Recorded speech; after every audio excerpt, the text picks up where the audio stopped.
So today I'm joined by a good friend of mine, Luke, and so Luke, welcome. Thanks for giving me some of your time.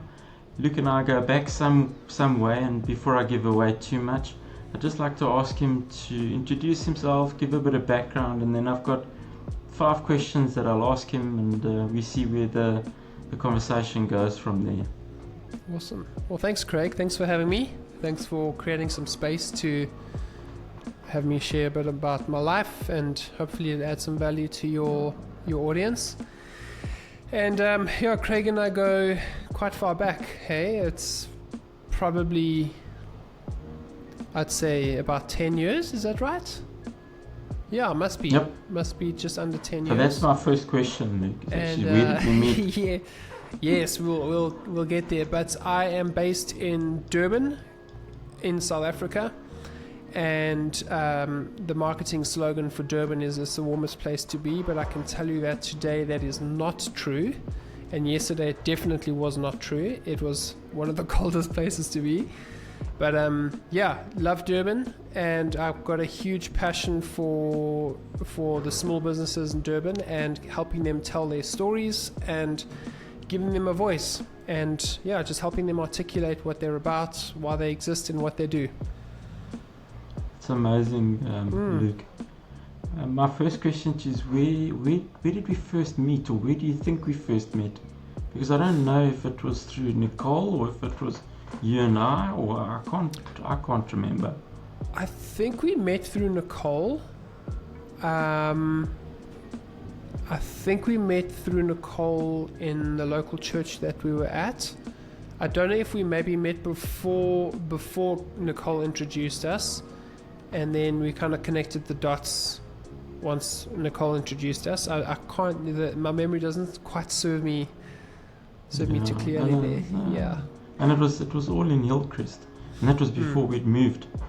Thanks for that, Luke. And then I said, can you share a story about when we collaborated? And I've shared it in the actual LinkedIn write-up about the fact that you did some work with us a while ago. If you just want to maybe share a bit about that. Yeah, absolutely.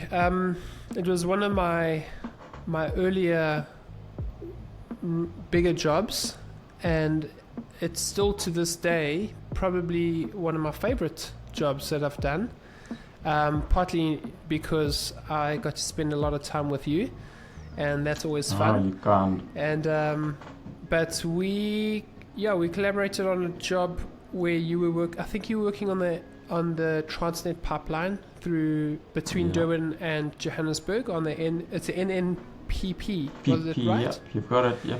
Yes, and the problem that we had, or that you had, was communicating to the client what was going on the ground, and there's a lack of understanding of all the intricate parts that were at play and just the context of everything. So you got me on board, and we basically filmed. We spent 2 or 3 days driving around the bush and Joburg, documenting different sites, different areas, different pieces of equipment, introducing people who would be the viewers to the guys on the ground, and really explaining and unpacking what was happening in the context of these potential issues, the ongoing issues, and just again helping you communicate really effectively and efficiently with your clients.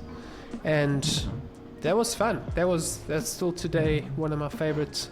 I sometimes find myself talking about it. So yeah, it was a complicated space to work in, Luke. Very, very raw, actually.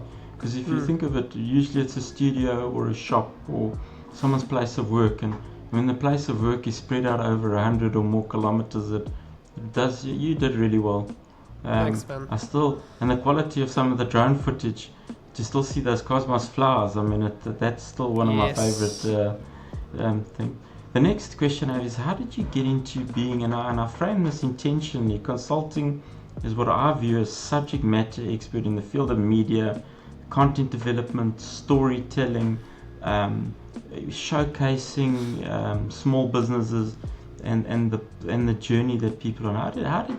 How did you end up there, Luke? So I know you asked for 2 minutes answers, but this one will not It's fit into fine. a 2 minute answer. I've always been intrigued by people's stories. I don't know about you, but I often find myself, one of my favorite things to do is to sit in a coffee shop in a mall, and I love just to watch people walking past. It's probably a little bit creepy, but I often look at these people and I ask myself, I wonder what their story is, and up to this point that even in an unaware state, we've crossed paths. Like, this person's crossed me and this person's crossed me. And what has been their story leading up to here? What has shaped them? What has driven them? What is driving them to be here, right now?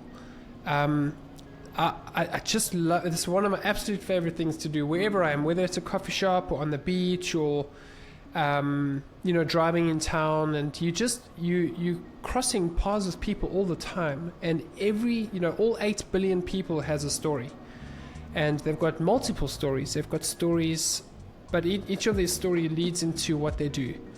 And I grew up I grew up discovering the powerful world of multimedia, we used to call it multimedia, but now it's just media. And I discovered this incredibly powerful tool that I could use to communicate, that it will help bypass most filters people have. And because I grew up in a context where I felt misunderstood, unheard, and this tool that I discovered had really empowered me to communicate really effectively. So anyway, over the couple of years, I got skilled and practiced in audio, in lighting, in video, in music. Absolutely love music, and it's all kind of led to this culmination of where I am today. And I also worked in the church world, which deals a lot with people. Again, story, and really trying to, I've always made it my objective to really try to understand someone before giving them advice or telling them to do something, or like understand what the reason is behind, the motive behind what they're doing or saying. And yeah, I think it's brought me to here, where I've just taken 10 to 15 years of practicing media, the skill of media, and putting it together and trying to help tell people stories, or trying to help people tell their own stories, give them a voice, the voice that they feel that they don't have, or what they need to share with the world. Does that answer your question? It's amazing, Luke. Really wonderful.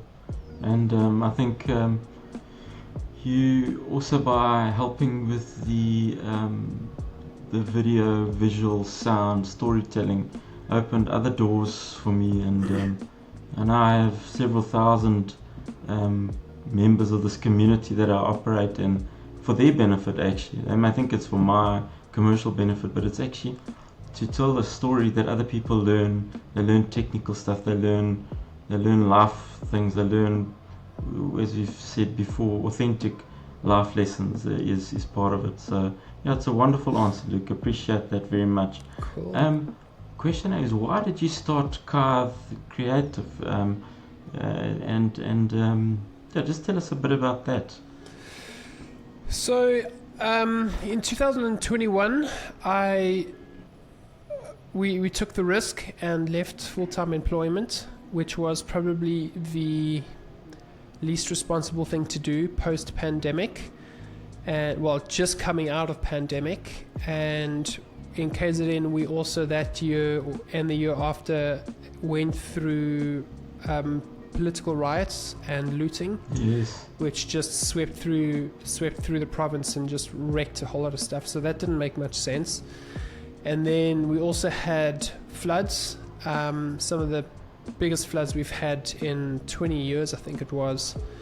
And so combining all of those three, it was the last two we didn't realize was going to happen, but it really wasn't. The point is, it really wasn't an opportune time to step away from your full-time employment and figure out what you're going to do and start a business. But I did, and I played with a whole of ideas in the media space. I knew it was media that I wanted to be involved in because that's my skill set, it's my passion, it's how I best communicate and help people communicate.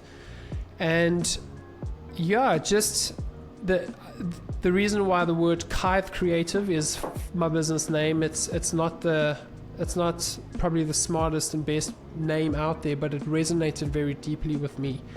And it's actually an old Scottish and English word that means let it or make it known, or let it be known. And it really resonated with me. So I was like, you know what, let's just pick that. It resonated with me, and I've spent the last 1.5 years really honing in on trying to figure out the exact package or the solution I'm going to bring to the world around me.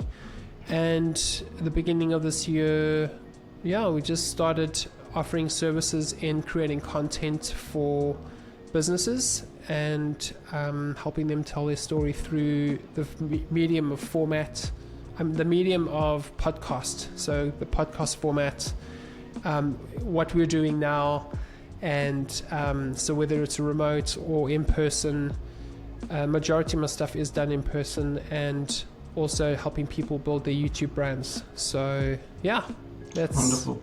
That's what we do. And for those listening in, you'll see in the LinkedIn post the verbiage and the writing. I've provided links to Luke's LinkedIn page, Facebook, and also to your YouTube channel. So please follow those and subscribe, and you'll see what Luke does is actually quite amazing. My last question is, what are your hopes and dreams for the future? I know that can be, for you, Luke, can be quite a long story, but world peace. But I think you are a dreamer, so that's why I intentionally included that. Yes, so to provide a bit of context for that, quickly, just to take half a step back, one of the other things I started this year is called and you mentioned you linked to my YouTube channel, which is called the Durban Small Business Podcast, and it's really a podcast dedicated to talent for free.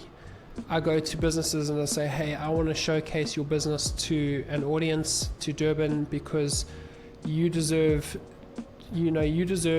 to tell your story on how this business has come about. And that journey has been absolutely incredible and has been a pivotal part in where it's led me to today, which also leads into my dreams. And I've got many dreams. I've got many big dreams and scary dreams, and I don't know how they'll all come together. But one of my big dreams is I want to have a massive content studio where I can help support upcoming podcasters, and I can support established podcasters, guys who want to come and create content, and also have like a co-working space. We've done this on a small level before. Have a co-working space where creatives come in and we work together, and even though we've got our separate businesses, we just collaborate on projects. We work in a really healthy environment for creatives, because I think creatives need a specific type of environment to feel heard and understood and loved and valued. And so just to create that space, and then they can have access to this content studio. And also I'd love to just upskill guys up and coming, I love sharing my knowledge. I love teaching people.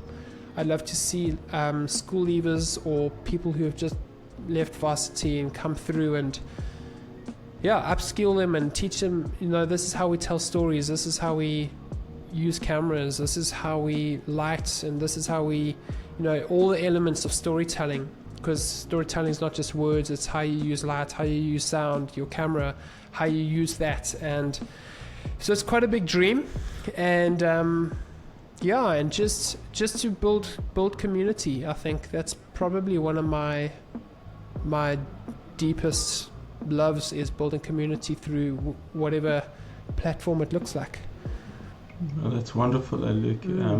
So for those of you that listen to this post, you're going to be listening from a variety of locations.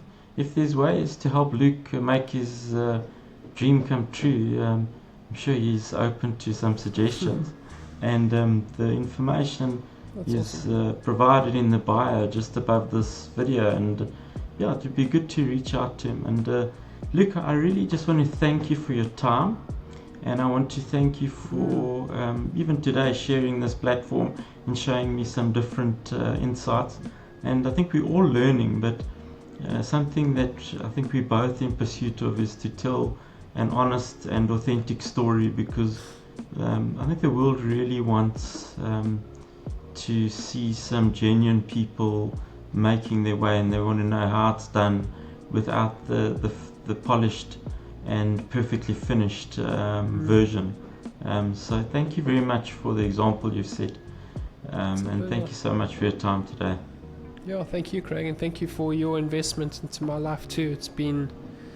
You're one of the key players.